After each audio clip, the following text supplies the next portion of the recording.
24 news में आप सभी का स्वागत है और मैं हूं आपके साथ भारती लूथी। आइए बढ़ते हैं खबरों की ओर। श्री महामृत्युंजय गौशाला परिसर में गोवर्धन पूजा महोत्सव धूमधाम से संपन्न हुआ।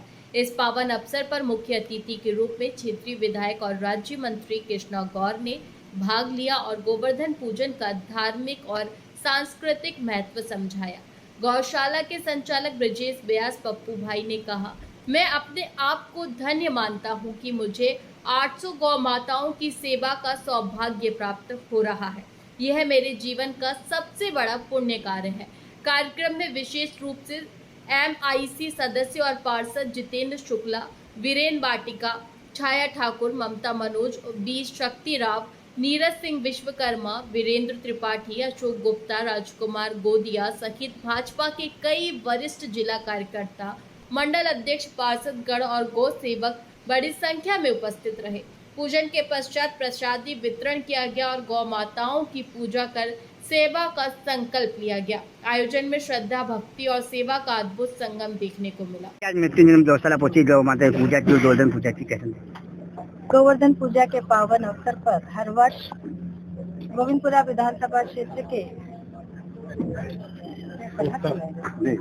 कोपका स्थित महामृत्युंजय गौशाला में विशाल कार्यक्रम आयोजित होता है, जिसमें बड़ी संख्या में भक्तजन उपस्थित होते हैं और भगवान गोवर्धन की पूजा करते हैं। इस गौशाला के संचालक भाई ब्रजेश व्यास जी के नेतृत्व में लगातार कई वर्षों से ये कार्यक्रम का आयोजन यहाँ किया जा रहा है। इस वर्ष भी पूरे भक्ति भाव के साथ ये आयोजन यहाँ किया गया, जिसमें बड़ी संख्या में पूरे गोविंदपुरा परिवार के गौ पालकों ने उपस्थित होकर इस कार्यक्रम को, इस पूजा को सफल बनाने का काम किया है। मैं हृदय से बहुत बधाई देती हूँ आदरणीय ब्रजेश व्यास पप्पू व्यास जी को, उनके पूरे परिवार को, जो लगभग इस गौशाला में 800 गौ माताओं की सेवा कर रहे हैं।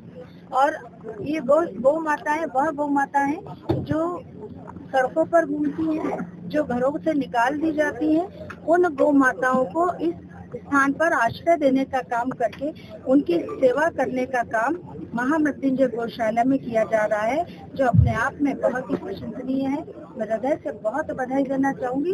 और आज गोवर्धन पूजा के इस पावन पर्व पर हम सब का भी यही संकल्प है कि हमें गौ माता के, गौवंश के संरक्षण के लिए लगातार काम करना है, प्रकृति के संरक्षण के लिए प्रकृति का सम्मान करना है, और इस दृष्टि से आने वाली पीढ़ियों के भविष्य को सुरक्षित करना ये वर्तमान पीढ़ी की अर्थात हम सब की जिम्मेदारी है, जिसे हम सबको निभाना है।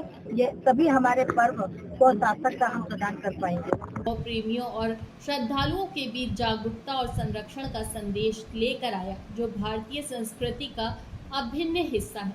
फिलहाल के लिए इस खास खबर में इतना ही। देश विदेश की तमाम बड़ी खबरों को जानने के लिए देखते रहें हेडलाइन 24 न्यूज। नमस्कार।